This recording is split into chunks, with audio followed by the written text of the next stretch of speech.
I'm just being honest. If I like a hoe, I'll marry that hoe. I'm gonna love that hoe. I'm gonna love all the things that hoe bring to me.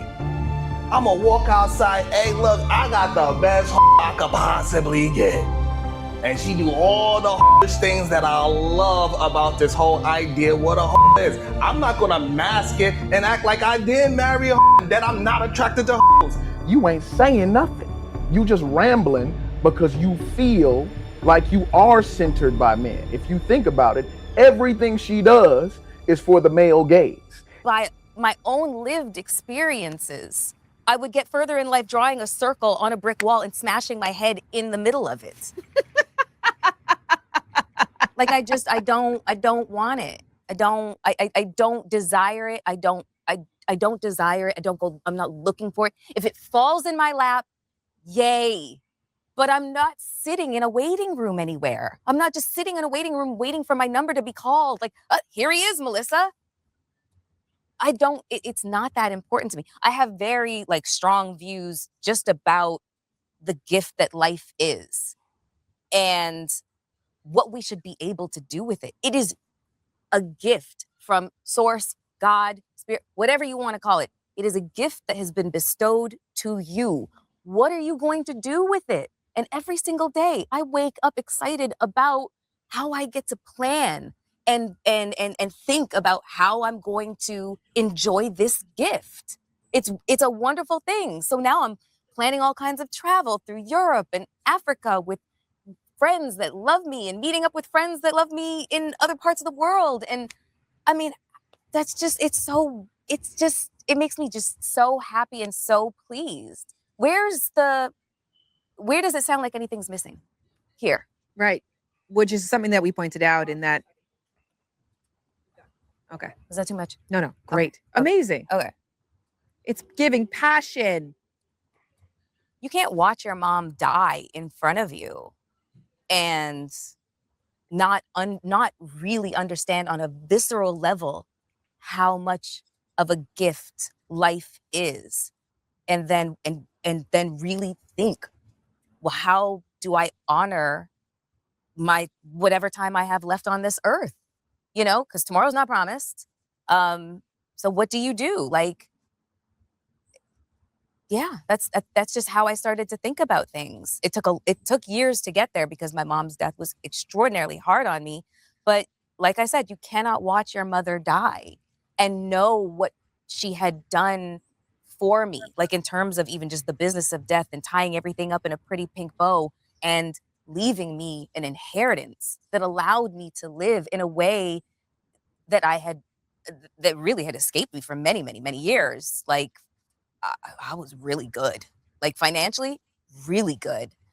And then I just had to get my mind level with my new circumstances and understand life is a gift. What are you going to do with it? Like, how many more summers do you have left, Melyssa? I'm turning 50 this year.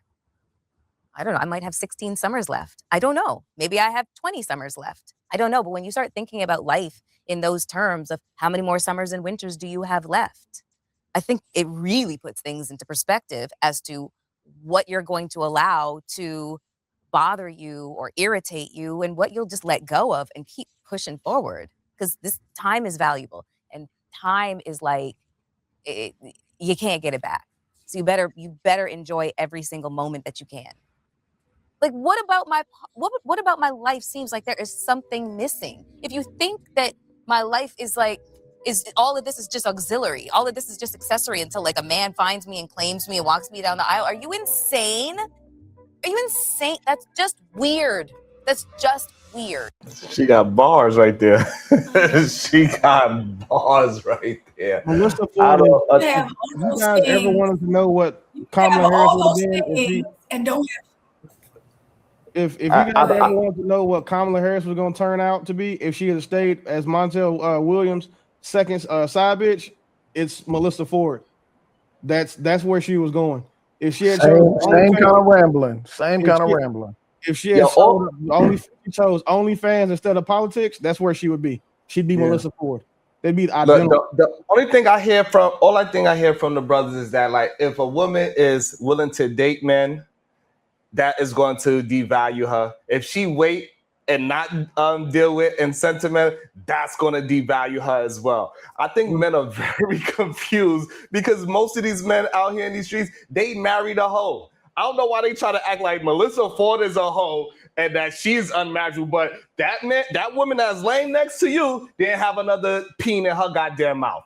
Get the hell out of here. Your wife possibly went to school and she did the same goddamn Melyssa Ford did. So you married a hoe. You men love hoes, actually. Y'all, the more a woman is out there in the world, the more DMs she get, the more engagement. I pay for this. I pay for your toes. I pay for your dirty, sweaty panties after you work out.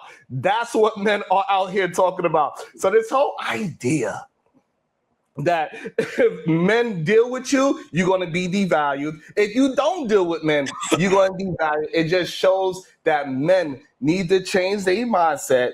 They are very confused about what they want in the world.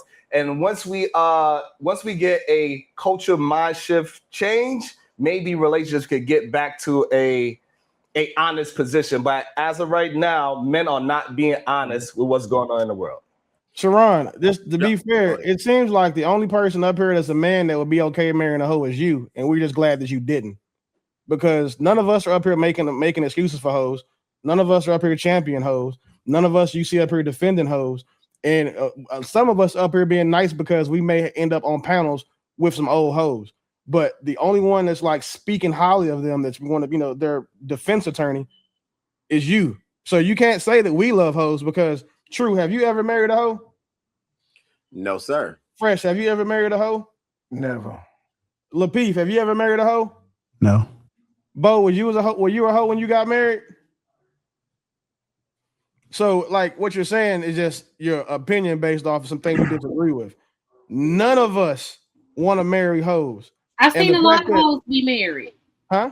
I've seen a lot of hoes be married. So listen, this is the thing, right? This is what you can't do. Let Sharon let him do this part. Like, okay. No one said that hoes don't get married. No one said that. Because I guarantee you, I know a lot of married hoes too.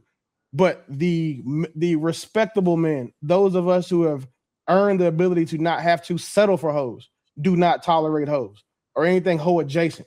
We don't want our women hanging out with hoes. Ain't no girls trips with your hoe friends. It ain't no, oh, I'm fixed to go to this club or this bar with my hoe friends, or your retired Melyssa Ford used to be hoe friends. None of us are okay with that. The only person up here that seems to be okay with women being hoes is Sharon. And what's crazy is Sharon didn't marry a hoe either. Yeah, the issue is that I get go ahead, Sharon. Go ahead. I'm just being honest. If I like a hoe, I marry that hoe, I'm gonna love that hoe. I'm gonna love all the things that hoe bring to me. I'm gonna walk outside. Hey, look, I got the best hoe I could possibly get. And she do all the hoish things that I love about this whole idea what a hoe is. I'm not gonna mask it and act like I did marry a hoe and that I'm not attracted to hoes. The problem is men wanna base their woman on what some other man say. Me personally, I don't give a damn what no other man say. If I love a hoe, I don't give a damn what you say about my hoe, because that's my hoe. And you can't touch my hoe after I marry my hoe. Well, are you married? Are you married to a hoe?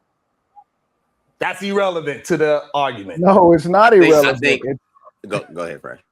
It's not irrelevant at all. And to be quite honest, there's so many things going through my mind that I had to write some things down. First of all, I think it's actually criminal that we are championing this behavior or even giving it a platform as far as, I forget the interviewer's name, but even allowing this a platform, because a lot of these things I try to see through my grandparents' eyes. And if my grandparent was the interviewer, she would look at Melyssa Ford and say, shut up with that bullshit. You ain't saying nothing. You just rambling because you feel like you are centered by men. If you think about it, everything she does is for the male gaze. Any piece of success that she has is connected to men. So even her trying to decenter men is an action with men in her mind. That's why I don't even think decentering men is a real thing. However, one of the reasons I say this is criminal, that we even look at this and don't call her out on her bullshit is because we've seen it before.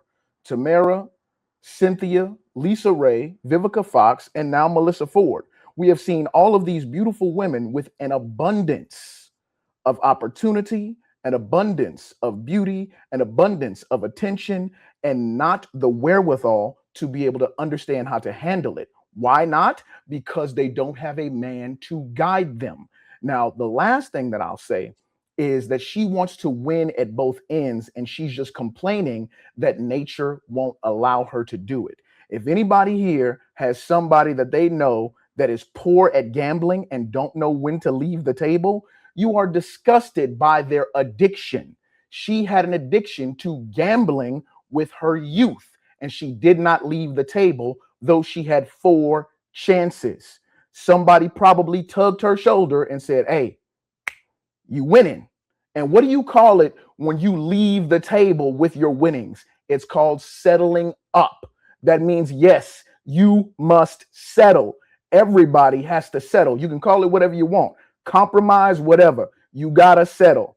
You don't get everything that you want, but the beauty of being able to compartmentalize as a man is understanding that it's time to compromise. If a man, and I'll keep it as simple as possible, if a man wants a woman with a hourglass figure, but let's say she don't have top, he's not going to be tripping about that. If she's a nice woman, she stays relatively in shape and is good and friendly to people, he's leaving the table with that.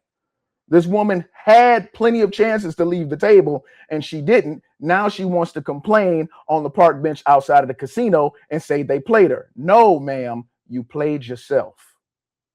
You know, she ain't never complained. Oh. She didn't complain. This is the issue that y'all men are not seeing. Y'all so blind. Right y'all love men so much that y'all forgetting the part that she ain't complained. She's saying she's living her life. She's doing everything that she wants. She's hitting all the marks that she wants for her life, and she don't need no significant relationship. Oh, now I arrived. That is what she is saying. And y'all keep trying to add a man and say, hey, if you don't put this man, all of these men that you obviously love, maybe you should go ahead and holler at all these men that she dated that you know that these are such great men.